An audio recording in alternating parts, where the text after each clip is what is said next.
Здравствуйте, господа, меня зовут Андрей Андреевич Дуйко. Сегодня провожу лекцию, которая называется «Как быть здоровым?» Вебинар-стрим от Андрея Дуйко. Ответы на ваши вопросы.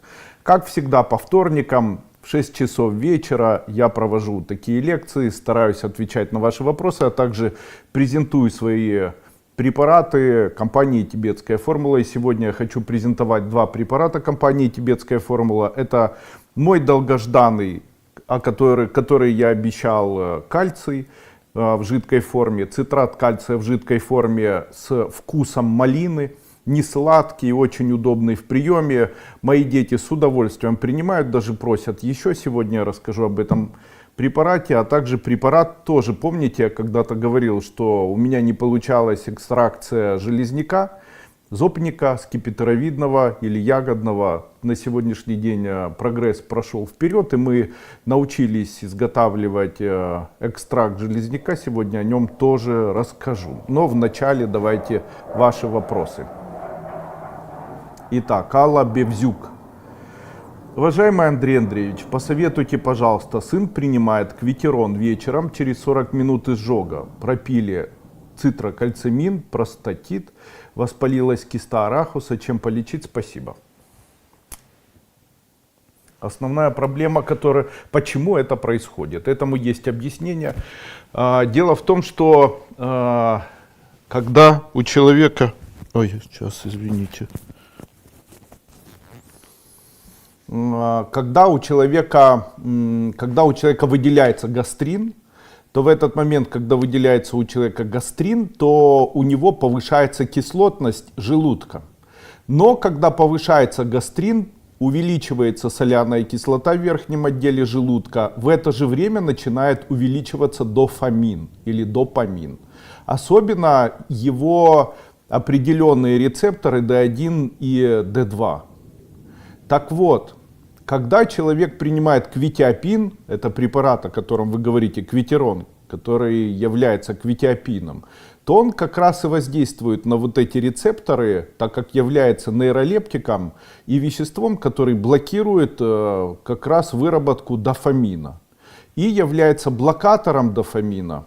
Что такое дофамин? Дофамин — это гормон радости и, с другой стороны, гормон возбуждения. Когда у человека нет сил, то у человека нет дофамина. Когда человек ложится спать, он не может заснуть, это говорит о перевозбуждении, фактически является о переизбытке дофамина. И, конечно же, когда человек принимает квитерон или квитиапин по-другому, или сироквель, это аналоги этих препаратов, то у него происходит уменьшение количества гастрина, уменьшение количества соляной кислоты и уменьшение количества дофамина. Таким образом, можно сказать, что происходит процесс, который тотально регулируется. Что необходимо делать? Что же происходит с сыном и почему изжога? В этот момент открывается сфинктер Оди, который реагирует на высокую соляную кислоту и закрывается в случае, если верхний отдел имеет соляную кислоту. И открывается в случае, если нет соляной кислоты. И, конечно же, когда происходит выведение дофамина, то сфинктер Оди открывается, происходит процесс релаксации. Что необходимо сделать? Очень несложно это все устранить. Чем? Обычной лимонной кислотой. Берете четверть чайной ложки лимонной кислоты на небольшое количество воды, именно лимонной кислоты, порошкообразной, на четверть стаканчика воды и теплой желательно, и небольшими глотками выпивайте. Это все повысит кислотность верхнего отдела желудка и улучшит общее состояние. Ну и по идее хорошо было бы в это время попринимать антиантацидные препараты. То есть это может быть, пусть назначает врач. Но из моих препаратов рекомендую как раз в это время принимать препарат, который называется бетаиногидрохлорид. 1 таблетка или 2 таблетки или даже 3 таблетки. Также, что необходимо знать? Можно ли каким-либо образом регулировать процессы выделения дофамина? С чем это связано вообще? С чем связан дофамин? Дофамин связан напрямую у нас с повышением кислотности. Повышение кислотности может вызывать выделение дофамина и наоборот. Снижение дофамина может снижать кислотность желудка. Во всех этих случаях хочу сказать, что недостаточность. Что влияет, кстати, на увеличение дофамина? Какие продукты питания, какое поведение влияет на человека и как человеку избавляться от этого всего? Одной из особенностей выделения огромного количества дофамина является применение или употребление большого количества стимуляторов сжигания жиров. То есть это могут быть любые препараты, которые стимулируют расщепление жиров. То есть это могут быть препараты, алкоголь, крепкий алкоголь. Далее это может быть уменьшение сна, уменьшение режима отдыха, переизбыток информации, перезаучивание информации. Что я рекомендую делать? Для уменьшения дофамина я рекомендую как можно меньше уменьшать свет, уменьшать информацию, которую потребляет человек, соблюдать циркадные ритмы, принимать препараты для улучшения работы печени. Такими препаратами являются препарат Тантал, препарат Бетулин. Также для уменьшения возбуждения центральной нервной системы препарат Серонтал по одной таблетке 2, 3 или даже 4 раза в день.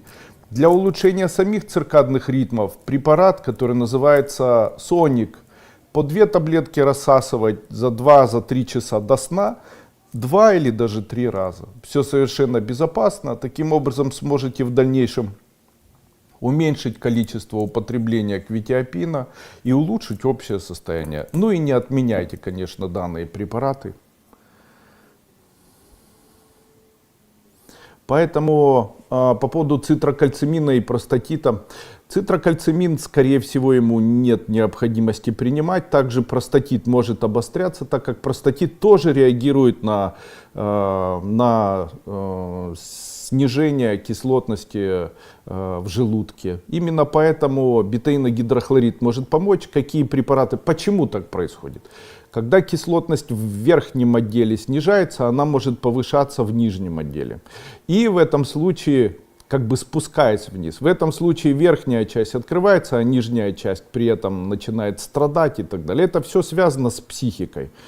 В этом случае это все начинает проникать сначала в двенадцатиперстную кишку, после чего в тонкую кишку, после этого переходит в толстую кишку и слепую кишку, что по идее приводит к появлению узлов, потому что повышение кислотности как раз отдела слепой кишки приводит к появлению нарушения функциональной деятельности слизистой оболочки толстой кишки, к появлению трещин. И это все может являться следствием появления геморроидальных узлов. Можно ли чем-то убрать? Так вот, не простатит лечите мужчине, а лечите ему геморрой. Используйте мою мазь, которая называется Nodix, пусть смазывает то место, которое смазывают при геморроидальных узлах. Также можно принимать препарат, который называется Аденомид, а также можно принимать витамин К2, а также экстракт, который называется экстрактом каштана, который великолепно зарекомендовал себя в ходе лечения как раз и в том числе геморроидальных узлов. Надеюсь, ответил на ваш вопрос. Ольга Алекс. Здравствуйте. Кстати, забыл сказать, что вот в этом месте указаны номера телефонов наших операторов. И прямо сейчас, и прямо сегодня вы по этим номерам телефонов можете заказать те препараты, о которых я рассказываю, а также те, которые вам необходимы. Кстати, сейчас на нашем сайте идет огромная распродажа с колоссальными скидками. Поэтому поторопитесь, перейдите, узнайте о скидках и приобретите те препараты, которые вам необходимы. Расскажите, пожалуйста, дальше.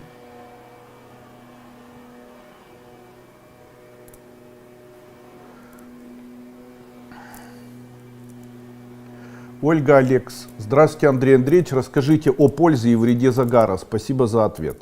Польза и загара, сейчас я попрошу его, не гуди пока. Не гуди, да, не гуди. Когда человек загорает, у человека выделяется витамин Е в организме сам по себе. Витамин Е является еще и витамином, который помогает человеку снизить холестерин. является тем витамином, который участвует в процессе расщепления жиров. Также витамин Е, кстати, может успокаивать человеческую центральную нервную систему.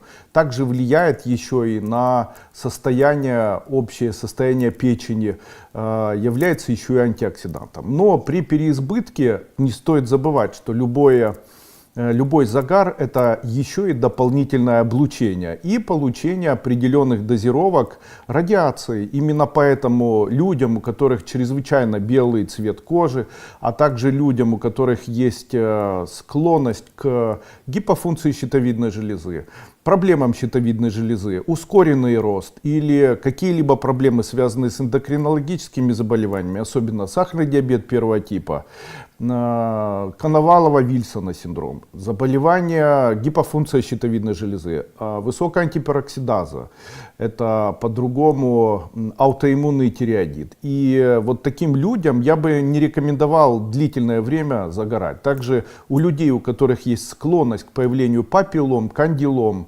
каких-либо новообразований, которые появляются на коже, я бы тоже не рекомендовал активно использовать загар для красоты. Загар является, с одной стороны, полезным, с другой стороны, не полезным. Полезен он более тем людям, у которых есть темный цвет кожи, и не особо полезен в случае, если есть белый цвет кожи. Также хочу сказать, что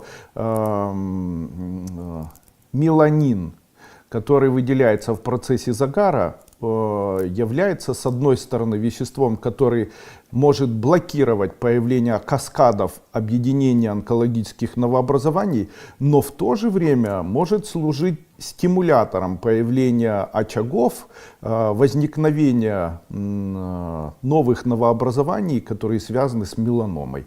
Именно поэтому в случае, если у вас есть новообразования где-либо на теле, это папилломки или какие-либо бородавки активные, из которых есть выделения или которые могут кровоточить и так далее, то старайтесь ограничивать себя от загара.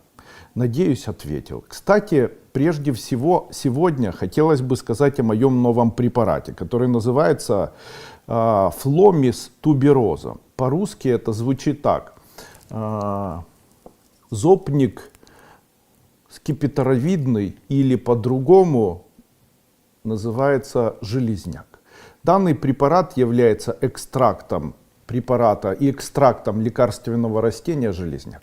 Я уже давно рассказывал и говорил, что очень бы хотелось создать данный препарат, но, к сожалению, экстракция данного препарата усложнилась тем, что в самой экстракции находится очень большое количество неспецифических масел, таких похожих на деготь, на смолу. И после того, когда проводилась экстракция, то такие масла, они становились как смола, и невозможно было ничего сделать. Но в случае с такие случаи ранее нами не были рассмотрены как возможности. Сейчас со временем, когда мы используем экстракцию холодовую, то есть проводим замораживание и после этого за счет этого высушивания, то получается создавать вот такой сухой экстракт железняка. Чем интересен данный препарат? В Германии несколько лет подряд проводились исследования, в ходе которых был исследован всевозможные лекарственные растения, которые могут способствовать устранению папиллом или папилломавируса. Какие папилломы у человека могут быть и на что это влияет? Папилломы существуют на теле человека, и они могут быть как кожными новообразованиями, переходить там допустим, в кандилома вульгарис, или переходить даже, или мутировать в меланому. Также папилломы являются следствием герпетического заболевания, папилломавирус, и является тем, что может приводить к появлению внутренних папиллом, которые очень часто нами воспринимаются как злокачественные или доброкачественные новообразования. Ведь в случае, если наша кожа может покрываться папилломами, то такие же папилломы могут возникать у нас на поверхности любых слизистых оболочек. Такими слизистыми оболочками могут являться половые органы, внутренние поверхности. Такими слизистыми могут являться желудок и ушные раковины, носоглотка. Допустим, при заболевании, которое называется герпес Эпштейн-Барра, очень частым явлением является появление новообразования, которое не специфически появляется с одной из сторон носоглотки. Также существует одна из теорий, которая утверждает, что само по себе появление онкологических новообразований каким-то образом связано с самим наличием у человека одного из 6 типов герпеса. Да, мы привыкли воспринимать герпес как заболевание, которое появляется у нас в виде воспаления на губах, но на самом деле в целом герпесов бывает 6 видов. Это цитомегаловирус, папилломавирус, Эпштейна-Барра. И каждый из разных видов герпеса имеет за собой целый ряд исследований, также имеет нозологическую картину, и диагностика достаточно известна, и такой диагноз можно поставить. В моей практике встречались люди, инфицированные герпес Эпштейн-Барра, и очень тяжело проходило заболевание, я не знаю завершения. В анамнезе человек молодой, которому было 30 лет, болел 6 или 7 лет. Это было выражено синдромом такой общей усталости. Также была небольшая опухоль гипоталамическая, гипофизарная. И в носоглотке с левой стороны также были дополнительные курсы лечения, связанные были с психическим расстройством и так далее. В Германии очень долго проводилось исследование. Исследование такое проводилось целым рядом институтов медицинских. Анализом этих исследований занималась компания Parexel и мировая компания. И в ходе этих исследований пытались найти всеобщий такой препарат или единое действующее вещество, которое могло бы условно помочь или максимально быть полезным, или максимально иметь эффект при лечении различных видов вирусов герпеса.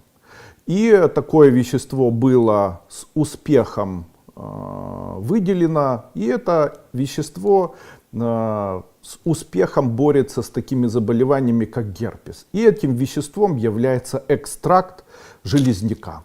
И этот экстракт железняка я сегодня хочу вам представить. По моему мнению, такие заболевания, как неспецифический язвенный колит, заболевания язва желудка, заболевания эзофагиальный рефлюкс, заболевания язва двенадцатиперстной кишки, холецистит, заболевания тонкого кишечника, заболевания и даже такие заболевания, как полипы, эндометрий, эндометриоз, дальше гайморит, опухоли носоглотки, папилломы на теле, сахарный диабет 2 типа на фоне хромоцитомы, опухоль надпочечников, которая является тоже фактически проявлением герпеса, аденома предстательной железы, простатит, блефорит, далее вагинит, всевозможные кандиломы, всевозможные гигромы. Это все с этим всем способен справиться препарат, который называется экстракт железняка. Также я заметил вот что. Невероятный эффект для омоложения тела. Худеешь, молодеешь. Но особенность его заключается в том, что его необходимо принимать натощак за 1, а еще лучше 1,5 часа до приема пищи и даже воды. То есть приняли, запили и подождали 1,5 часа. Точно так же данный препарат я рекомендую принимать перед самым сном.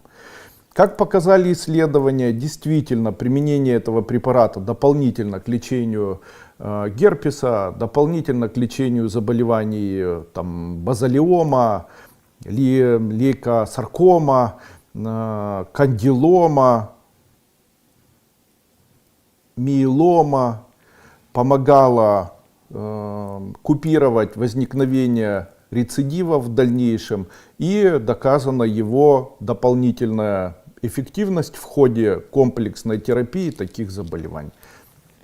Я очень рекомендую вам данный препарат. Данный препарат уже можно приобрести на моем сайте. Вы можете перейти по данной ссылке и прямо сейчас заказать его через наших операторов. Также в случае, если вы получаете курс химиотерапии, то как дополнение к данному курсу не имеет никаких противопоказаний для улучшения общего состояния желудочно-кишечного тракта. Ну и естественно, в случае, если вы часто болеете герпетическими заболеваниями, высыпаниями. А также, я забыл сказать, сверхэффективный при лечении еще опоясывающего лишая. Это сейчас прямо проводилось такое исследование, и насколько это можно назвать исследованием, потому что наша компания не производит исследования. Я не утверждаю, что данный препарат является лекарственным средством, панацеей от чего-либо, но некоторые люди добровольно использовали данный препарат при лечении амбулаторно заболевания опоясывающий лишай. И эффективность данного препарата была очень ярко подтверждена и было очень уникально тем, что купировала буквально за 1-2, 3 часа высыпания и ожоговые высыпания, и болезненные состояния и так далее. Поэтому очень рекомендую, вот, пожалуйста, можете приобретать.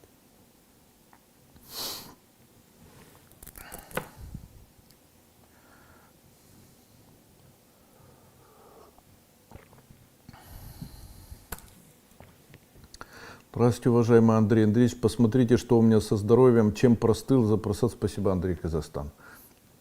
Болеете самой обычной ангиной, скорее всего не вирусной. Необходимо принимать антибиотики. Само по себе не пройдет, к сожалению. Еще и аллергия у вас. Не очень хорошо. Принимайте противовоспалительные препараты. Начните принимать антибиотик, амоксициллин или ампициллин. Влад спрашивает. Здравствуйте, уважаемый Андрей Андреевич. Спасибо, Влад. Скажите, пожалуйста, что означают красные пятна после бани и что нельзя делать? Большое спасибо. В бане нельзя пить алкоголь. Все остальное делать можно. Кстати, берегите себя. Очень часто травматичность как раз в бане и возникает. Что это за белые пятна? У нас есть капилляры на нашем теле, и при воздействии тепла эти капилляры расширяются. Поэтому их цвет окрашивается в красный. А тогда почему одни капилляры становятся красными в тот момент, когда другие капилляры становятся белыми? Это связано с тем, что у нас есть основные капилляры в теле и дополнительные капилляры в теле, как бы резервные. Именно поэтому основные капилляры могут окрашиваться в красный цвет, а резервные нет. Но при дополнительной стимуляции, это купание в холодном душе или там частые посещения парилки, они все равно заставляют и капилляры, которые являются дополнительными, также подключаться. И стимуляция таких капилляров, расширение таких капилляров очень полезно. Чем полезно? Наше тело устроено по принципу определенных гормонов. И наше тело, оно чрезвычайно реагирует на всевозможные стрессовые состояния. Одним из, наверное, таких важных гормонов, которые необходимы в нашем теле, это гормон, который выделяется надпочечниками. Их два, так как они одновременно выделяются. Это адреналин и норадреналин. Норадреналин является прекурсором для нашего отдела мозга, нуклеус аккумбенс. И данный отдел мозга как раз он может брать норадреналин и использовать его в ходе дополнительного формирования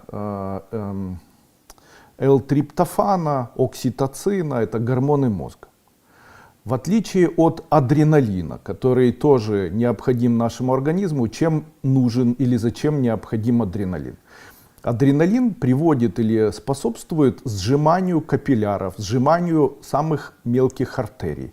Фактически является еще и вазоконстриктором, что по-другому звучит, как увеличивает тромботизацию сосудов и влияет на протромбиновый индекс, увеличивая его, регулируя выделение протромбина или увеличивая протромбиновый индекс, увеличивая формирование и коррекцию тромбоцитов.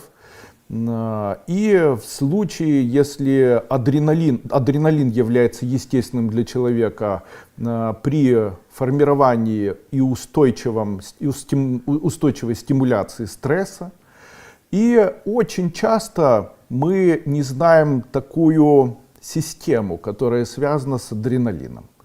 Наш адреналин, который выделяется надпочечниками, очень часто находится в капиллярах, так как он не выводится и не расщепляется естественным путем и может находиться в нашем теле очень длительное время. Также очень часто адреналин может накапливаться в нашем теле, и хроническое или устойчивое формирование, стимуляция стресса может приводить в дальнейшем к переизбытку адреналина в нашем физическом теле, что фактически может приводить к устойчивому уменьшению капиллярной крови, к уменьшению общего объема нашей сердечной системы, и за счет этого появляется увеличенное давление, которое находится в нашем сердце, что фактически приводит к объяснению заболевания, которое называется гипертоническое заболевание сердца.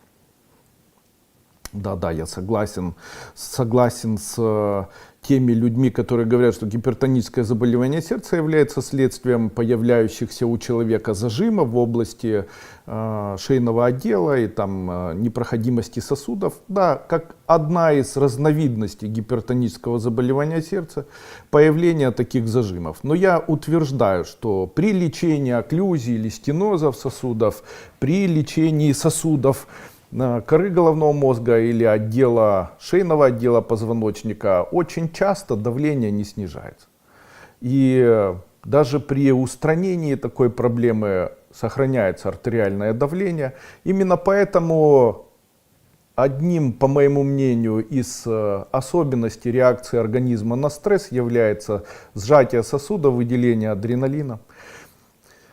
Но наш организм придумал систему, которая называется объединение адреналина и выведение адреналина. Именно поэтому, когда человек испытывает стресс, то в организме для объединения адреналина используется кальций или эндогенный кальций, который находится в теле человека. Таким образом, чем больше адреналина, тем больше будет кальция. Выводя фактически кальций из организма, мы очень часто выводим кальций, который объединен с адреналином.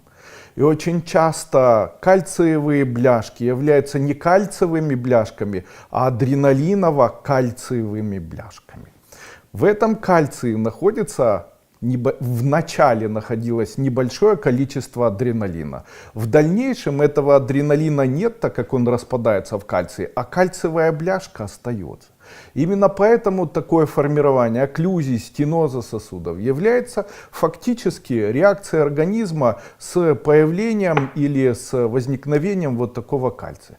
Но дело в том, почему это происходит. Это происходит вот почему. Обычному человеку на протяжении дня необходимо приблизительно от 1000 до 10 тысяч миллиграмм кальция, которые мы фактически не получаем, так как очень много кальция есть в молочных продуктах, в кунжуте, в горохе и так далее. Можете в орехах, вы можете сами посмотреть, в каких продуктах. Но очень часто мы в меру своих переживательных способностей, особенностей организма, реакций, мы испытываем стресс настолько большой, что кальций, который должен быть еще и кальцием, который восстанавливается организмом, недополучается нашим организмом и не участвует в объединении с адреналином, и наш организм за счет этого использует эндогенный, то есть тот, который находится в нашем теле.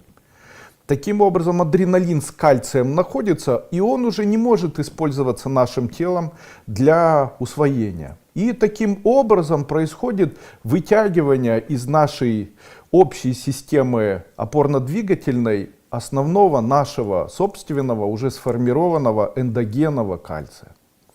Поэтому очень часто, в случае, если человек болеет гипертоническим заболеванием сердца, в случае, если у человека бессонница, в случае, если у человека слабость, в случае, если у человека появляются бляшки, а также при заболеваниях почечной недостаточности, при заболеваниях мочекаменная болезнь, при заболеваниях желчекаменная болезнь, я прямо рекомендую использовать кальций. Какой? В виде цитрата кальция.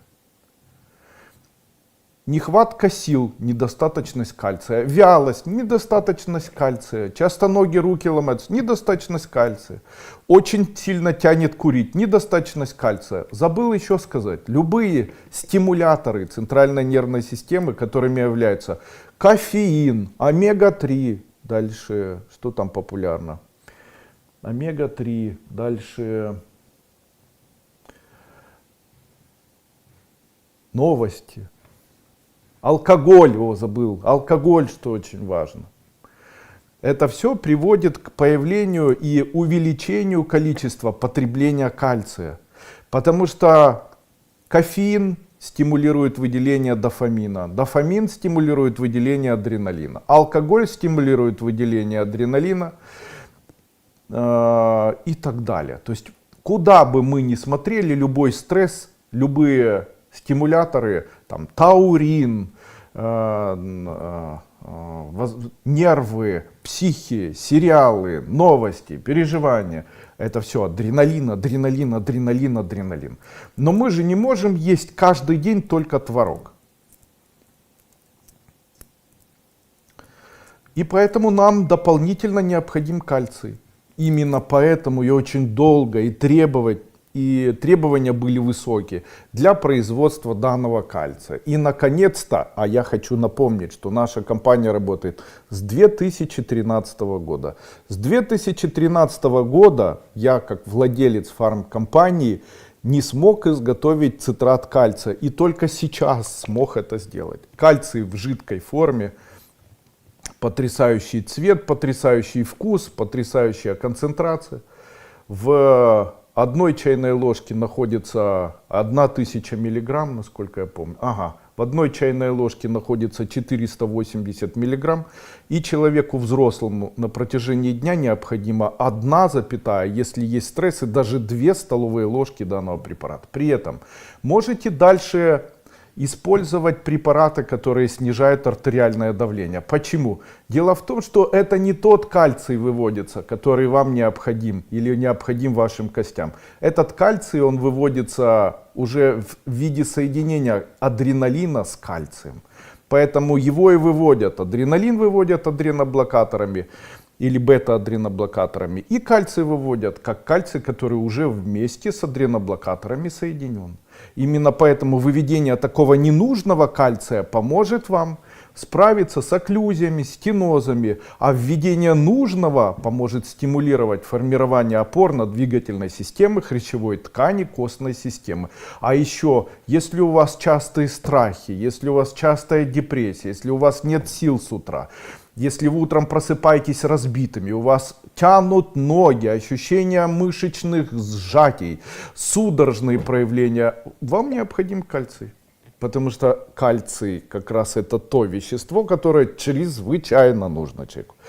Если начать принимать кальций по 1 столовой ложке даже 1 раз в день, за 1 месяц вырабатывается яркое, четкое отвращение к употреблению кофеина, к употреблению сигарет, потому что в сигаретах находится никотин, и никотин является мощнейшим психостимулятором. Вы любите курить, стимулируйте нервную систему, адреналин выделяется. Вы любите кофе, стимулируйте нервную систему, зеленый чай, стимулируйте нервную систему. У вас бессонница, стимулируйте нервную систему. Стимулируйте, алкоголь принимайте, стимулируйте. Вы давно кальций принимали? Я сразу же хочу сказать вам, в случае, если вы гипертоник со стажем и принимаете очень длительное время препараты от гипертонии, такие как, да, даже если не принимаете, то данный препарат или кальций вам прямо очень необходим. Первые признаки того, что кальций необходим: проблемы позвоночника, проблемы опорно-двигательной системы, тазобедренные суставы, ощущения, тянущие боли от тазобедренного сустава и до стопы, иррадирующая боль, подвижность позвонков, листос, формирование и появление остеофитов. Почему остеофиты появляются? Ведь остеофиты — это кальциево-фосфорные соединения. Оксалаты — это соединения мочевой кислоты и кальция. Почему появляется? Откуда это все берется? Это все производная адреналина. Это все он делает, милый. Он объединяется с кальцием, а кальций пытается его каким-то образом вывести из организма. Но мы же не можем все время заниматься медитациями и все время находиться в спокойствии. Мы же вынуждены принимать кофе, принимать стимуляторы и жить в ускоренном ритме и так далее. Ну и центральная нервная система наша изнашивается. Поэтому обязательно начните принимать кальций в моей компании. Также детям, которые занимаются спортом, беременным женщинам, которым, кстати, в 2-3 раза больше необходимо кальцию, чем обычным людям. Данный кальций можно принимать беременным, можно принимать людям, болеющим онкологическими заболеваниями, людям, у которых есть стеноз, головокружение, шум в ушах. Проблемы тазобедренных суставов. Проблемы тазобедренных суставов чем лечить, с чем это связано?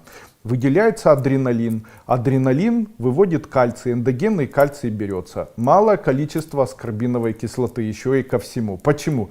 Помните, я на прошлой лекции рассказывал о том, что аскорбиновая кислота — это мост. Есть аскорбиновая кислота, тогда стимулируется выделение хрящевой ткани. Нет аскорбиновой кислоты, хрящевая ткань не вырабатывается. Поэтому сколько бы вы ни ели коллагена, если вы его едите без аскорбиновой кислоты, то вам хрящевая ткань у вас вырабатываться не будет. Но есть минус. Человек говорит: я хочу худеть, но у меня болит тазобедренный сустав. Вы должны знать, что дополнительное введение аскорбиновой кислоты может на какое-то время увеличить количество хрящевой, однозначно увеличит количество хрящевой ткани и восстановит сустав. Но первую неделю приема в дозировке 1000 мг один раз в день однозначно приведет вас к увеличению веса. Но не стоит этого бояться. Это парадоксально, и это ровно через 1 неделю исчезает. Поэтому смело принимайте аскорбиновую кислоту, ни на что не обращайте внимания. Даже в случае, если при приеме аскорбиновой кислоты будете поправляться, через неделю, через 10 дней данный процесс завершается, и человек больше не поправляется и худеет от того избыточного веса. Это связано с перезагрузкой лимфатической системы, с перезагрузкой формирования ретикулоцитов, макулоцитов, клеток, также хрящевой ткани. Это связано еще и с выделением этой гиалуроновой кислоты, которая, кстати, формируется и выделяется у нас половыми железами и надпочечниками в том числе. Поэтому как лечить тазобедренные суставы, как лечить плечи, как лечить позвоночник, как лечить это все? Это коллаген, это аскорбиновая кислота и это, конечно же, кальций. Поэтому принимайте и будете здоровы.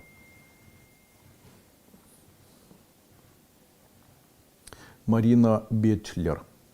Андрей, здравствуйте. У меня вопрос по маме. Совсем слабеет, перестала почти ходить, ее постоянно тошнит, галлюцинации увеличиваются. Нам БТФ или народная медицина?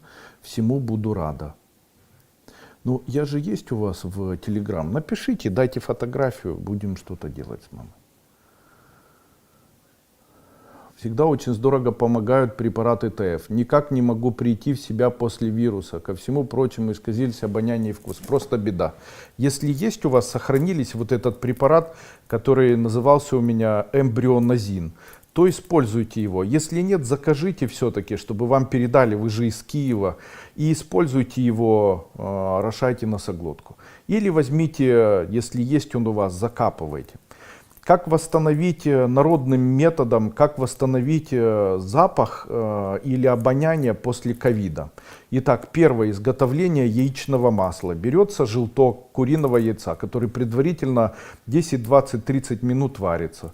после чего натирается на мелкую терку и жарится на сковороде 20 минут с добавлением, так, допустим, 7 яиц, 7 желтков жарится, перетертых, с добавлением 1 стакана, желательно оливкового масла. После того, когда вливается это все, выключается сковорода, и масло необходимо отжать. Такое масло необходимо положить или отжать в графинчик какой-нибудь или в какую-нибудь емкость, и после этого назально использовать в виде капелек или даже тампончика. Это восстанавливает носоглотку.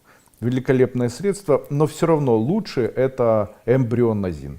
Также рекомендую очень мой препарат либо Джалкар, либо бетулиновая кислота. И в первом и втором случае великолепно восстанавливает как раз процесс обоняния после ковида.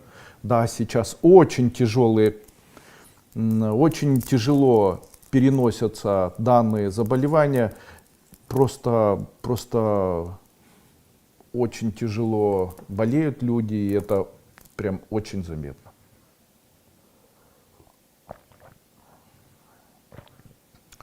Уважаемый Андрей Андреевич, у ребенка 1,5 месяцев температура колеблется 37 и 37,5. Все анализы в норме, но есть хронический тонзиллит, вы уже подсказываете. Скажите, пожалуйста, что нужно проверить, найти причину? Необходимо сделать МРТ гипоталамуса. И второе, провести исследование щитовидной железы. Какие исследования щитовидной железы? Гипофункция щитовидной железы, скорее всего. При гипофункции щитовидной железы очень частым явлением является повышение температуры у ребенка. Особенно в случае, если ребенок быстро растет.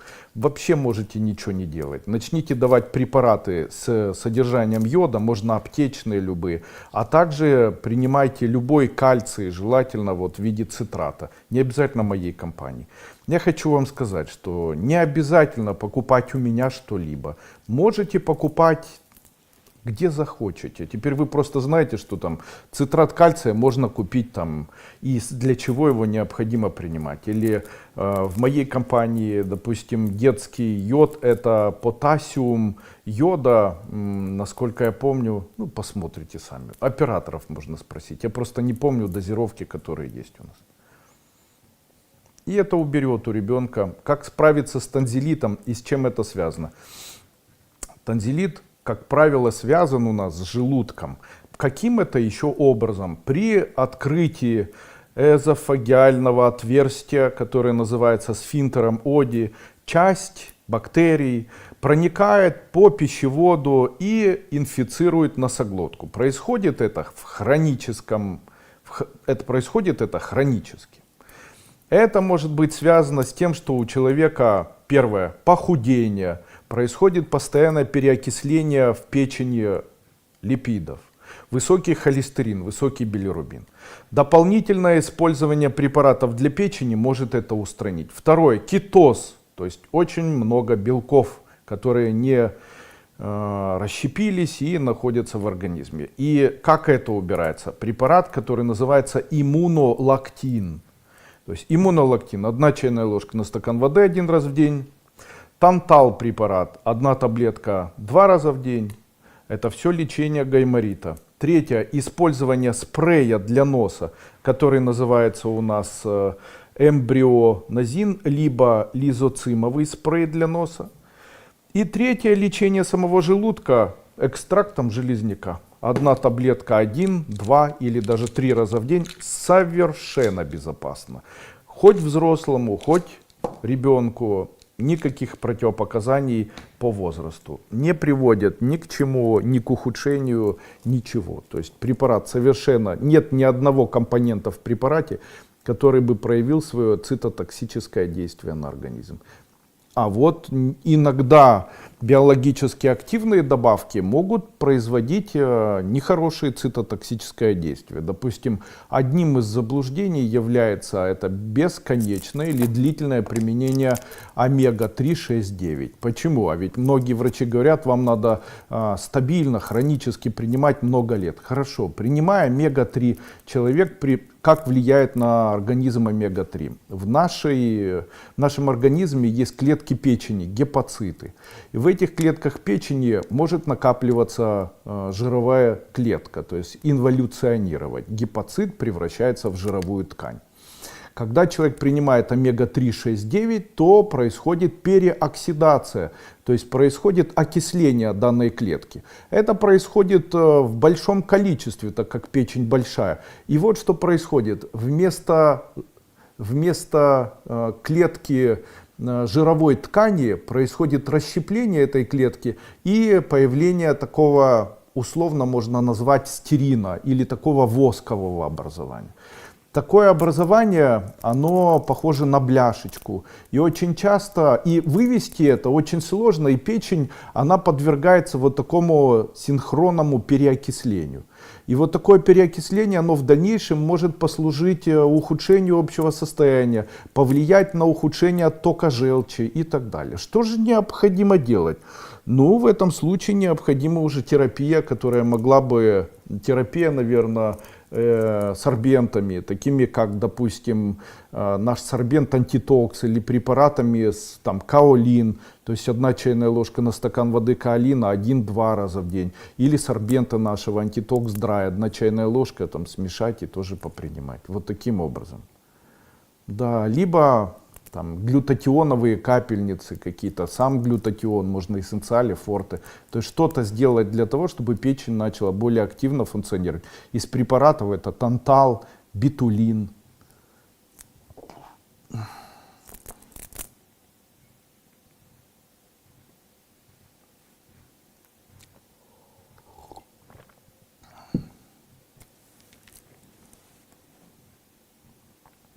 Лидия Парчук. Андрей Андреевич, стригущего лишая помогает лекарство?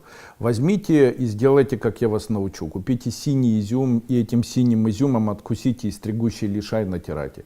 Второе. В ветеринарных аптеках продается АСД, 2 фракция. Возьмите и вот этой фракцией смазывайте стригущий лишай. Есть очень много препаратов от стригущего лишая. Какие витамины можно пропить после химиотерапии? Очень рекомендую витаминный комплекс, мультивитамины, который называется Супра моей компании. Они великолепны, находятся и минеральные вещества, и аминокислоты, и витаминные комплексы. Коэнзим Q10, который, кстати, является стимулятором передачи калиево-натриевого насоса в цикле Кребса и участвует в уменьшении пируват-киназы тумора М4 в онкологическом новообразовании. При воздействии на него любой из химиотерапий, включая таргетированную или даже гормональную. Поэтому смело можете принимать данный препарат, это улучшит состояние самой химиотерапии. Наталина, здравствуйте, мне 50, на спорте произошло растяжение связок плечевого сустава, постоянная боль уже полгода. Врачи рекомендовали операцию, порекомендуйте, что делать. Нужно четко для себя выбрать стратегию. Первое, вы должны знать, что поражение связок или разрыв связки всегда должен к чему-то прирасти. В случае, если разрыв этот имеет место быть, то он может прирасти к соседнему хрящевому образованию или самой связке. Для того, чтобы это сделать, необходима просто фиксация. То есть, если вы будете делать гимнастику, работу или еще что, ничего хорошего не произойдет. Оно поэтому и не заживает, потому что оно все время находится в подвижном состоянии. Поэтому для того, чтобы этого подвижного состояния не было, обязательно фиксируйте. Принимайте при этом коллаген в обязательном порядке, принимайте гиалуроновую кислоту и однозначно принимайте кальций, и однозначно аскорбиновую кислоту, и однозначно никотиновую кислоту. Это все в комплексе поможет вам справиться с данной проблемой. По-другому никак. Можно с проблемой связок ходить по 10 лет, если не фиксировать. Наташа Гренцер. 2 ГБР. Ой, спасибо, вы внесли пожертвования моему каналу, очень приятно, спасибо. Очень приятно, мне раньше люди не отправляли деньги, это первый раз, ну 2-й уже, надо же. Катюша Вишневская. Заболела вирусом, болею 3-й день, слабость, когда будет лучше? Не будет лучше быстро, не будет лучше, будете болеть дней 10. И как относитесь к старинам? Каким старинам? О чем вы говорите? Не понимаю. Пишите понятно.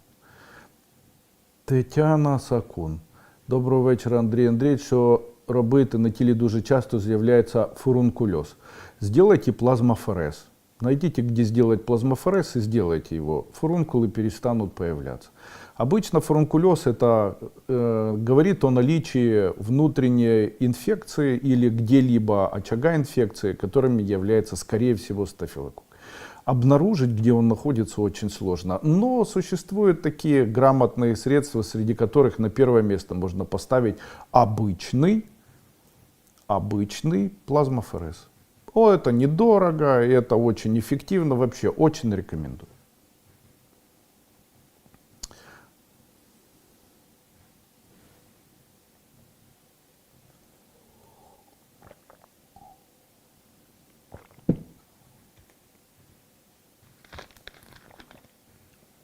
Наташа Гренцер. Здравствуйте, Андрей Андреевич. Месяц назад был приступ дисориентации и тошноты, и повышенное давление. Сканирование ничего не показало сложного, все окей. Дали 3 дня пропить хлорпиразид. Но давление, чем мне стабилизировать давление? Я в Британии, врачи говорят, что это не критично, у меня постоянно болит шея. Вот это то, о чем вы говорите, называется у вас паническая атака. Она именно вот таким образом и происходит. На фоне сумасшедших стрессов, на фоне отсутствующего отдыха, на фоне того, что вы себя загоняете мыслями, переживаете и ничего для этого не делаете.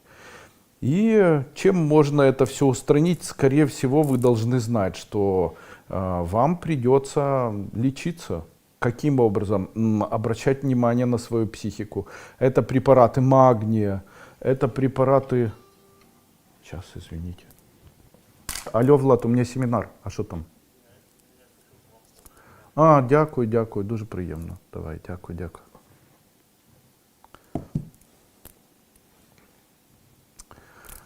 И принимать препараты. Из моих препаратов хорошо было бы попринимать вот кальций жидкий, попринимать препарат тонизон, попринимать препарат пастовид и серантал по 2 таблетки 3 раза в день. Длительное время, 1-2 месяца. Очень хорошее есть средство аспаргиновая кислота. Ее можно приобрести в любой аптеке. Она не продается. Аспаргиновая кислота, она как раз отвечает за расширение, является мощнейшим средством для улучшения дилатации. И приводит к расширению как раз мелких сосудов. И к успокоению еще приводит.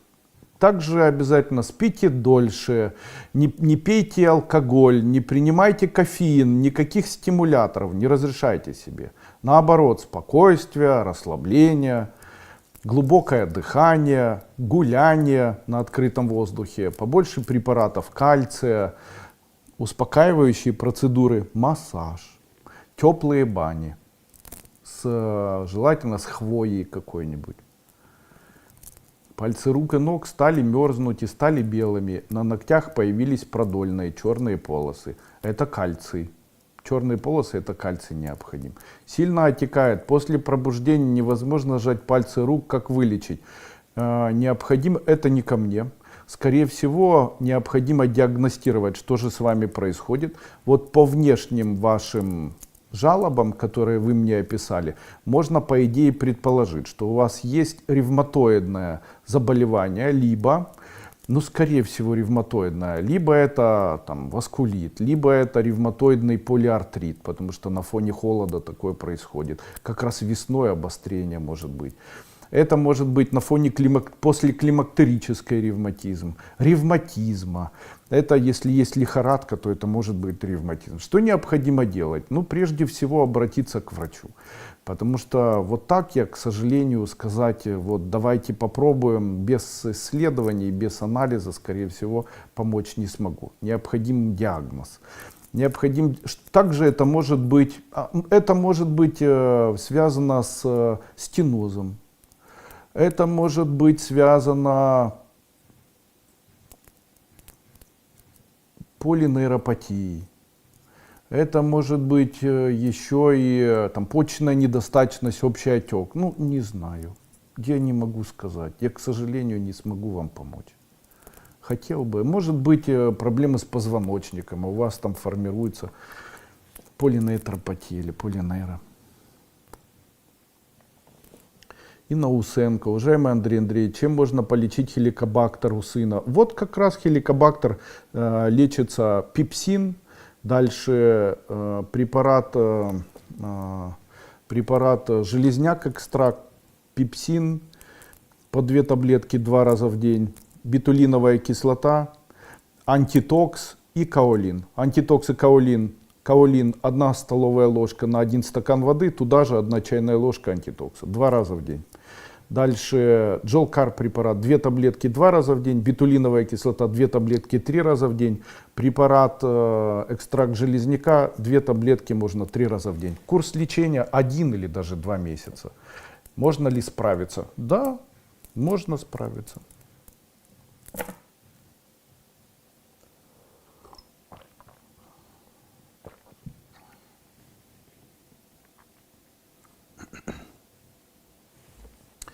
Здравствуйте, Андрей Андреевич. Скажите, пожалуйста, для тех, кто работает по ночам, есть ли шансы сохранить молодость и здоровье? По моему мнению, в большинстве своем человек стареет в тот момент, когда он устает. Поэтому в случае, если вы не можете восстановиться на протяжении дня и не получаете свои 7 часов вашего отдыха, то тогда шансов никаких. Но если вы днем досыпаете то, что вы не доспали ночью, то, конечно, шансы есть. В нашем теле, в случае, если у человека изменяется день и ночь, формируются со временем или закладываются новые циркадные ритмы.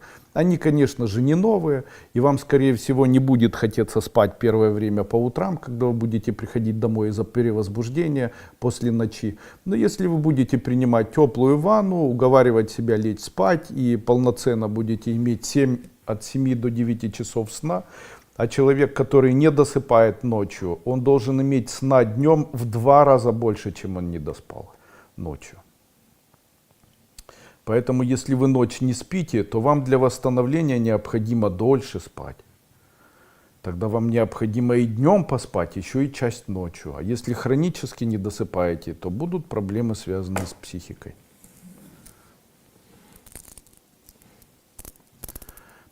Скажите, можно витамин В и аскорбинку принимать вместе? Да. И житидан можно пить постоянно без перерывов? Можно. Варикоз на ногах и в женских органах, поставили диагноз правильный. Что пропить можно? Используйте препарат экстракт каштана, легка хода. Это 2 препарата уже. Принимайте по 2 таблетки 3 раза в день. Также в случае, если у человека есть проблемы, связанные с венами, это говорит о том, что есть проблемы, связанные с печенью. Поэтому еще дополнительно принимайте препарат Тантал. Я желаю вам всем здоровья. Конечно, хотелось бы побыть с вами еще, но, к сожалению, я не могу много внимания вам уделять. Леся Барановская. Андрей Андреевич, подскажите, почему могут сильно путаться волосы на затылке? На затылке волосы сильно путаются, если человек, первое, очень худеет, второе, очень переживает, третье, принимает препараты для похудения. Да, как ни странно, колтуны появляются, если человек голодает. Это очень частое явление. Поэтому пересмотрите рацион питания. Чем их убирать? Можно также при недостаточности селена. Такое возникает. Поэтому принимайте таблетки селена, купите их и принимайте их по 1 таблетке 2 или даже 3 раза в день.